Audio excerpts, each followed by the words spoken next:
대림절 첫 주에 함께 예배드리는 여러분 모두를 주님의 이름으로 환영합니다. 지난 한 주간이 참 엄청났습니다. 갑자기 계절이 바뀌었어요. 우리 학교 이 건물은 눈이 오면 각오해야 됩니다. 눈치 올 것을 각오를 해야 돼요. 언덕과 운동장이며 첫 번째 눈이 많이 온 날 첫날엔 그래도 각오하는 마음이 있었으니까 그래 드디어 때가 왔구나 치우자 할 수 있다 하고 막 씩씩하게 싹 치워놨어요. 그날은 괜찮았어요. 잠도 잘 잤습니다. 근데 그 다음날 또 똑같이 쌓여 있어요. 그래서 아이고 이제 큰일 났다. 이제 또 열심히 쳤는데 그날은 다 지우고 책상에 딱 앉으니까 막 팔이 저리저리하고 팔다리가 아프더라고요. 젊은 사람들은 잘 몰랐을 거예요. 참 극적인 한 주간이었습니다. 또 갑자기 추워졌고 또 유 목사님 말씀하셨다시피 살기가 왜 또 이렇게 팍팍한지.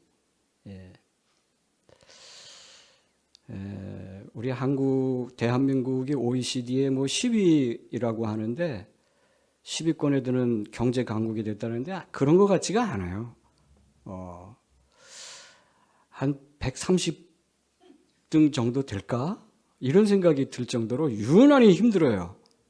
참 힘듭니다. 그래도 이거 다 우리 이겨냈습니다. 이 모든 거 다 이겨내게 하시고 우리를 지금 이 자리에 그대로 건강하게 우리의 자리를 지키게 하신 하나님께 큰 영광을 돌려드립니다. 사실은 제가 이 대목에서 박수를 한번 쳐야 되는데 그 아이템을 우리 유 목사님께서 먼저 선점을 하셔서 생략하겠습니다. 우리 꽃장식도 오늘 참 독특하죠.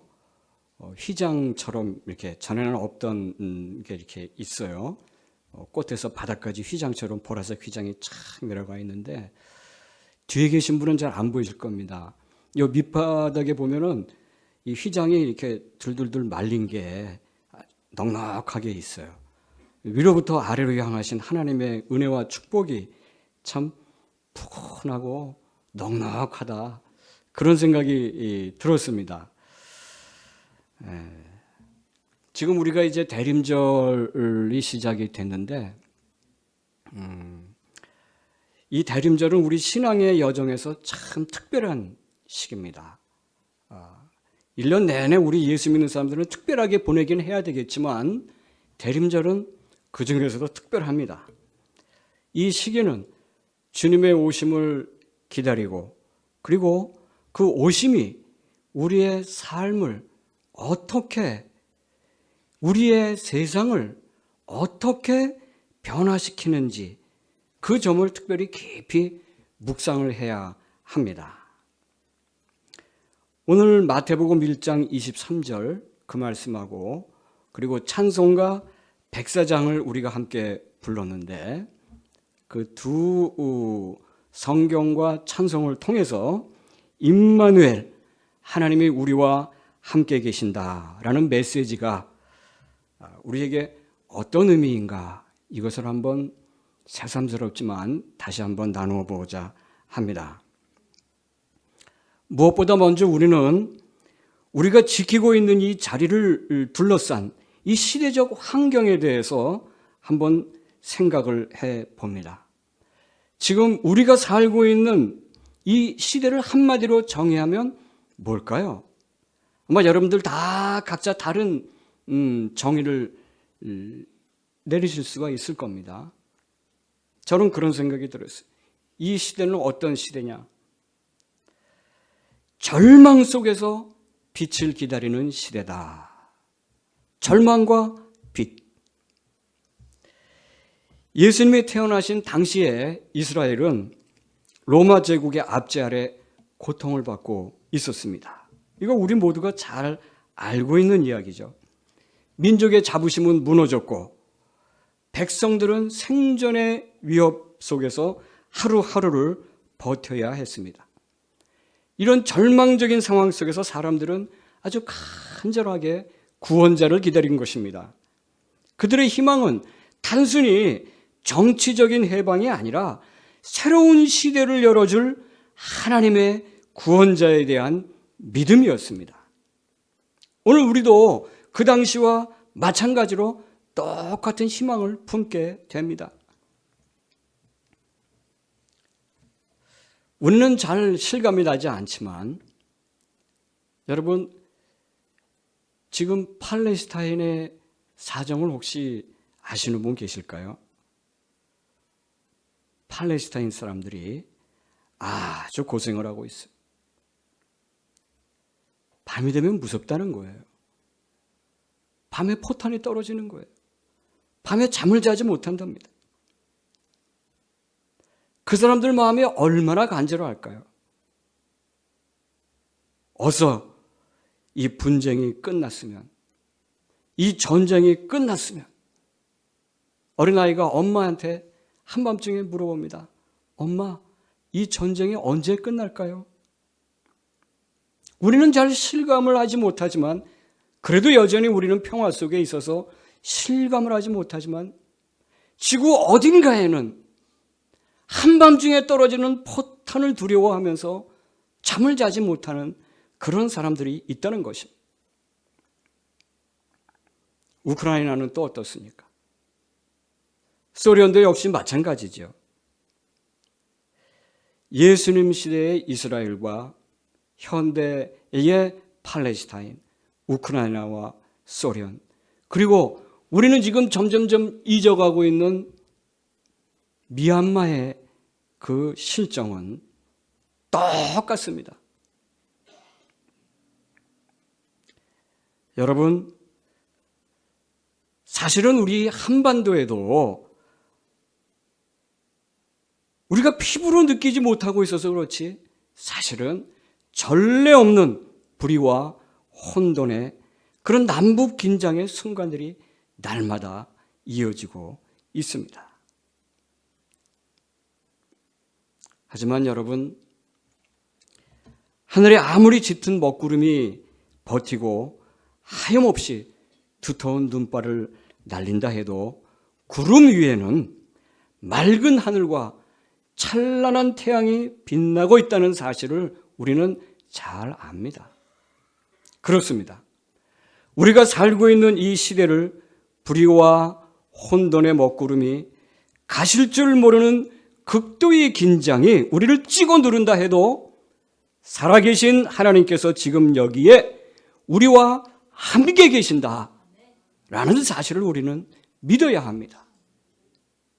그것은 사실이요, 진리이기 때문에 그렇습니다. 사랑하는 성도 여러분, 하나님은 여러분의 마음과 상관없이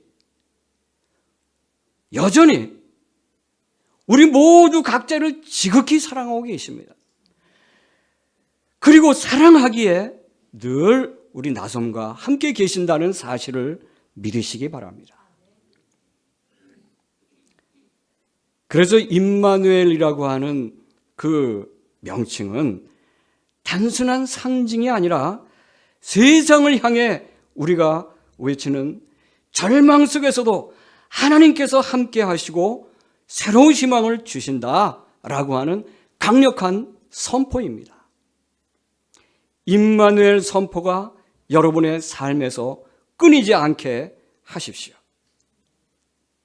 세상이 아무리 어렵고 혼돈과 절망 속에 두려움과 고통 속에서 공포 속에서 어디로 가야 할지 모르는 사람들이 넘쳐난다 할지라도 적어도 우리 나섬의 성도 여러분만큼은 임마누엘, 여기에 하나님이 우리와 함께 계시다 라고 외칠 수 있어야 한다는 것입니다. 그렇게 살아가야 한다는 것입니다. 임마누엘이라는 단어 못지않게 중요한 단어가 있습니다. 아마 이 단어는 잘 들어보지 못하셨을 것 같은데 파루시아, 파루시아라고 하는 단어가 있습니다. 파루시아. 임마누엘을 예수님의 첫 번째 오심, 초림이라고 이야기한다면 파루시아는 예수님의 다시 오심, 재림을 뜻합니다. 임마누엘이 약속이라면 파루시아는 희망입니다. 헬라어로 파루시아라는 단어는 임재 또는 도래를 뜻하는데 이 단어는 예수님이 다시 오실 것을 기다리는 신앙을 상징하고 단순히 시간적으로 먼 미래를 가리키는 것만이 아니라 다시 오실 테니까 우리가 그때까지 예수님 따라 산다는 모습을 잘 보여주자. 다시 오신다는 믿음을 확고하게 믿는 사람처럼 살아가자라고 하는 지극히 현실적인 그런 의미를 담고 있는 단어입니다. 표를 한번 제가 표를 만들어 봤는데 한번 보실까요? 갑자기 파루시아라는 단어를 얘기해서 잘 머릿속에 들어가실 것 같지가 않아서 한번 정리를 해봤어요. 임마누엘 그리고 파루시아. 뜻은 임마누엘은 하나님이 우리와 함께 계신다. 파루시아, 예수님이 다시 오시며 그때 하나님 나라가 비로소 완성된다.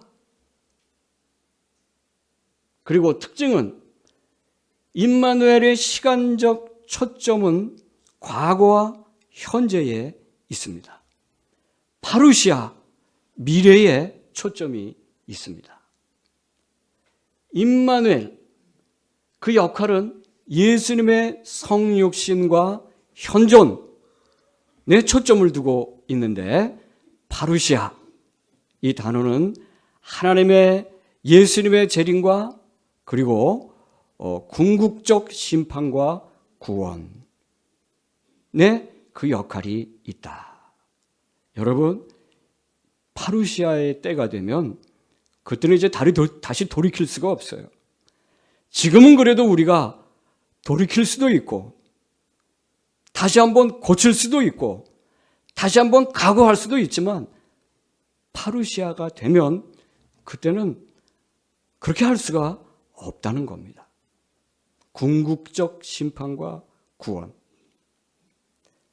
신학적 초점은 어디에 있냐? 임마누엘은 하나님의 구원 계획이 시작됨을 나타낸다. 이제 시작! 그게 임마누엘. 파루시아는 하나님의 구원 계획이 완성됨을 나타낸다. 그때 비로소 완성되는 겁니다. 지금은 돌아가셨지만 우리 이 아버님께서 친아버지 장수하신 그리고 주무시다가 아주 편안하게 돌아가신 우리 아버지께서 평소에 좀 이게 가는기가 먹는 그런 증상이 있으셨어요. 저도 오른쪽 귀가 사실은 좋지가 않습니다. 건강검진할 때마다 청력 검사실에 들어가서 딱 이어폰을 끼우고 소리가 날 때 오른쪽 왼쪽을 구분하고 이 오른쪽 손을 들고 왼쪽 손을 들고 이렇게 시키잖아요. 그러면 그걸 들키지 않기 위해서 용감하게 오른쪽 손을 팍 왼쪽 오른쪽 이렇게 들긴 하지만 사실은 오른쪽이 소리가 좀 약하게 들려요. 유전적인 것 같아요. 우리 아버지한테 전혀 예수 믿지 않던 분이 막내 아들이 목사가 됐다 그러니까 언제부턴가 교회를 다니시고 집사님이 되시고 그러셨는데 한 번은 주보에 있는 그 다니시던 교회 주보에 있는 임마누엘이라는 단어를 보시고 야 임마누엘이 뭐냐? 하나님이 우리와 함께 계신다는 뜻입니다. 근데 우리 아버님이 파루시아라는 뜻은 모르시니까 또 제가 또 열심히 신학 공부를 열심히 했지 않겠습니까? 아버지 임마누엘 못지않게 중요한 단어가 있는데 그 파루시아라고 해요. 그랬더니 처음에 뭐? 팔을 씻어? 파루시아입니다. 팔을 씻어. 잘 못 알아들으시는 거예요. 예. 임마누엘은 목사님이 맨날 얘기하시니까 귀에 딱 이제 익혀졌는데 파루시아라는 단어는 처음 들으시는 거예요. 파루시아. 예. 여러분 한번 해볼까요? 파루시아. 네. 파루시아 신앙도 굉장히 중요합니다. 성경의 여러 군데에서 파루시아라는 단어가 쓰였는데 아주 제일 중요하게 쓰인 것은 마태복음 23장 1절입니다. 오늘 우리 성경 본문은 1장 23절이잖아요. 그 반대로 23장 1절 숫자를 딱 뒤바꾸면 거기에 예수님이 다시 오실 때 나타나는 지구적 현상을 쭉 예수님께서 말씀하시고 계세요. 23장 1절은 어떤 대목이냐면 예수님이 제자들과 함께 성전에서 나오시면서 예루살렘 성전을 보여주면서 봐라, 이게 다 무너지고 돌 위에 돌이 얹혀지지도 않을 거야. 그러니까 다 가루가 돼서 싹 그냥 다 떨어진다는 거예요. 다 무너지겠다는 거예요. 그런 말씀을 하셨어요. 제자들이 얼마나 깜짝 놀랐겠습니까? 이스라엘 사람들에게서는 절대적인 그 신앙의 장소, 그 권위 있는 신성한 예배당이 다 무너지겠다고 하니까 깜짝 놀란 거예요. 그래서 2절 말씀에 제자들이 물어봅니다. 주님, 그날이 언제 올까요? 주님이 다시 올 때 그 징조가 뭘까요? 저희들은 알았으면 좋겠습니다. 하니까 예수님께서 이제 쭉 말씀을 하시는데 노아의 홍수 때처럼 노아의 홍수가 탁 왔는데 사람들이 처음엔 잘 몰랐잖아요. 그것이 어떤 재난을 가져올지. 그때처럼 사람들이 잘 모를 거야. 하지만 그때는 갑자기 아무도 모르게 오니까 너들 평소에 늘 긴장하고 열심히 잘 살아야 돼. 이런 말씀을 하신 거예요. 마태복음 23장에. 그때 파루시아라는 단어가 여기저기 나타납니다. 주님이 오실 때, 다시 오실 때, 파루시아. 이것은 먼 미래적인 사건이지만 그러나 항상 그것 때문에 우리는 신앙인으로서 자기 정체성을 잘 지키고 열심히 살아가야 한다는 것입니다. 하나님께서는 우리에게 임마누엘의 복을 주셨습니다. 그러면 우리는 그러한 하나님의 축복 앞에서 어떻게 화답해야 되느냐? 파루시아라고 하면서 열심히 정말 긴장감을 갖고 열심히 살아가야 한다는 것입니다. 올해도 이제 딱 한 달이 남았는데 이쯤에서 우리 나섬의 정체성을 한번 다시 확인해 보는 것도 필요하겠다 싶습니다. 교회마다 나름대로 그 독특한 정체성이 있지 않겠습니까? 나섬교회는 어떤 교회입니까? 나섬교회는 나섬교회는 어떤 교회입니까? 라고 여러분들에게 물어보신다면 여러분 뭐라고 답할 수 있습니까? 한마디로 한번 정의해 보십시오.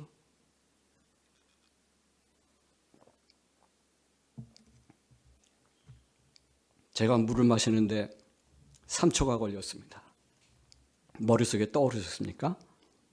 나섬교회는 아마 여기 거의 대부분은 저보다 오래 나섬교회에 계신 분이에요. 네. 저는 이제 딱 3년이 됐는데 나섬교회를 어떻게 정의하면 좋을까? 네. 여러분, 얼마 되지 않은 사람의 시각이 더 맞을 수가 있어요. 새로운 관점에서 보고 새롭게 경험하는 사건들이니까. 제가 언젠가 그렇게 말씀드리지 않았습니까? 설교할 때 저라는 사람의 신앙은 나섬을 만나기 이전과 나섬을 만난 후로 이렇게 딱 나눠질 것이다 라고 이야기했어요. 첫 해에 아마 그랬을 겁니다. 그리고 이제 3년 차가 됐는데 어떻게 정의하면 좋을까? 이렇게 정의했어요. 딱 한마디로 나섬은 약자를 섬기는 교회구나. 이렇게 정의했어요.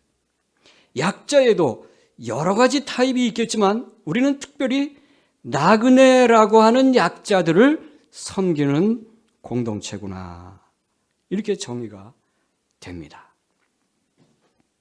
방향을 잃고 여기저기 떠돌아다닐 수밖에 없는 나그네들이 우리 나섬을 만나서 예수님의 사랑을 깨우쳐 알게 되고 새로운 삶의 방식을 배우고 그리고 익히고 그래서 마침내 자기 자신이 예수의 사랑을 전하고 하나님 나라를 향해 나아가는 진실한 순례자로 변하면 나섬은 칭찬을 받는 거예요. 잘했다. 너 정말 착하고 충성된 종이구나, 나섬아. 잘했다. 하나님께서 우리 나섬에게 주신 소명은 그것이니까. 사랑하는 성도 여러분, 바루시아 주님 다시 오셨을 때 여러분 모두는 그런 칭찬을 받게 되실 줄로 믿으시기 바랍니다. 정말 잘했어. 너희들이 특별히 나그네라고 하는 약자들을 잘 섬겼어. 장로님 기도하신 것처럼 역파상 선교사님들이 그 증거 아니겠습니까? 바로 여러분들이 키워낸 선교사들이에요. 교회가 다른 교회들이 깜짝 놀라 그런 선교사들을 여러분들이 키워내신 거예요. 그렇습니다. 나섬교회는 이타적 사랑으로 세워지는 예수 공동체입니다. 예수님의 삶은 철저하게 이타적이고 희생적인 사랑으로 이루어졌습니다. 그분은 자신을 위해서 힘과 권력을 추구하신 분이 아닙니다. 우리가 얼마나 많이 그런 사람들을 봅니까? 힘을 갖게 되면, 권력을 갖게 되면, 야, 찬스가 왔구나, 찬스가 왔어. 어떻게 해서든지 이 힘과 권력이 사라지기 전에 더 많은 재물을 모으자. 예? 이런 세상에 우리가 살고 있는 거 아니겠습니까? 우리 예수 믿는 사람들은 그렇게 살면 안 돼. 여러분들도 힘을 가질 수 있고 권력을 가질 수 있고 그리고 많은 돈을 가질 수 있습니다.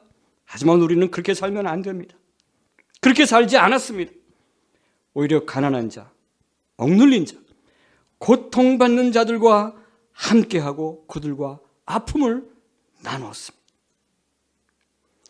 예수님께서 그렇게 사셨기. 그러니까 우리 예수님을 따라 살기로 작정한 우리도 그렇게 살면 됩니다. 어려운 거 없어요. 그렇게 살면 됩니다. 안타깝게도 지금 우리가 살고 있는 이 세상은 그 어느 때보다도 더욱 힘과 권력 그리고 거짓과 맹목적인 이기심이 판치는 그런 혼돈 속에 잠겨 있습니다. 그러니까 우리 예수 정신을 따라 살려는 우리는 정말 정신을 바짝 차리고 나선만큼은 세상과는 정말 다른 길을 걷고 있다는 사실을 세상에 확실히 선포해야 합니다. 여러분들을 보시고 하나님께서 뭐라고 말씀하시겠습니까? 사랑하는 나섬아, 사랑하는 나섬의 식구야, 너 나섬교회를 나가는 너 사랑하는 아무개야, 거기에 자기 이름을 넣어 보십시오. 너 정말 잘했어. 너는 늘 부족하고 또 실수도 하고 잘못도 하고 네가 생각하기에 야 이건 돌이킬 수 없는 오류야. 내가 왜 그랬지? 그렇게 생각했을지라도 내가 볼 때에는 하나님께서 보시기에는 잘했어. 그래도 네가 네 자리를 잘 지켰어. 때가 되면 성가대에 앉아서 때가 되면 그 자리에 앉아서 하나님 말씀을 경청하고 내가 앞으로 어떻게 가야겠구나. 내가 세상에서 이 눈물로 번 돈을 이 고단함을 이기고 이 누추함을 이기고 그래도 내가 지켜야 할 것이 있으니까 이 역겨움을 이겨내고 꾸역꾸역 벌었던 그 눈물과 땀과 정성과 노력과 내 삶의 일부를 뚝 잘라서 나섬의 역파송 선교사들을 위해서 썼어. 그렇지 않았습니까, 여러분? 그래서 지금까지 우리가 여기까지 성장해 왔습니다. 하나님께서 다 아십니다. 잘했다, 잘했어. 여러분, 그러므로 이 자리를 떠나서는 안 됩니다. 지금까지 살아온 그 모습 그대로 열심히 사시면 됩니다. 우리의 공동체는 임마누엘의 믿음을 바탕으로 나그네를 섬기고 서로를 위하는 이타적인 사랑으로 세워져야 합니다. 서로를 돌보고 고통받는 이웃과 연대하고 하나님의 사랑을 삶으로 실천하는 것이 바로 예수님을 기다리는 대림절 신앙의 본질입니다. 이제 말씀을 마무리하고자 합니다. 대림절은 단순히 기다림의 시간이 아닙니다. 그것은 우리가 스스로를 돌아보고 예수님의 사랑을 삶 가운데 실천하며 거듭나는 그런 시간입니다. 오늘 우리는 예수님의 오심을 기다리는 동시에 우리 공동체가 그분의 사랑과 희생을 닮아가기를 다짐해야 합니다. 그런 의미에서 오늘 저는 찬송가 104장을 이렇게 재해석해 보았습니다. 곧 오소서 임마누엘, 세상에 포로되어 사는 이 삶이 너무나 고달파서 주님만을 기다립니다. 어서 오시옵소서 지혜의 주님, 부디 저희들을 참 진리의 길로 인도하셔서 이 짧은 인생 마땅히 가야 할 길로 가게 하소서. 사랑하는 나의 예수님, 하루빨리 오시기를 원합니다. 세상은 여전히 시기와 분쟁으로 온통 찢겨지고 조각이 나부리고 있으니 어서 오셔서 온 세상 하나님의 마음으로 참 평화를 이루어가게 인도하여 주시옵소서. 사랑하는 성도 여러분, 오늘 우리는 임마누엘의 약속을 다시 한번 붙잡습니다. 우리 각자가 임마누엘의 약속을 붙들고 예수님의 사랑을 실천하며 사랑하는 믿음의 여정을 다시 한번 시작하십시다. 그래서 우리의 삶과 이 세상이 하나님의 평화로 채워지는 그 날을 소망합니다. 우리는 단지 개인적인 구원만을 바라는 것이 아니라 이 세상을 변화시킬 하나님의 구원 계획에 참여하기를 소망합니다. 하나님이 우리와 함께 계시다는 이 진리는 대림절을 넘어서 우리의 삶 전체를 지탱하는 희망입니다. 현대의 절망 속에서도 예수님의 사랑과 희생을 실천하며 하나님의 나라를 이루어가는 예수 공동체로 거듭나기를 간절히 기도합니다. 기도하겠습니다.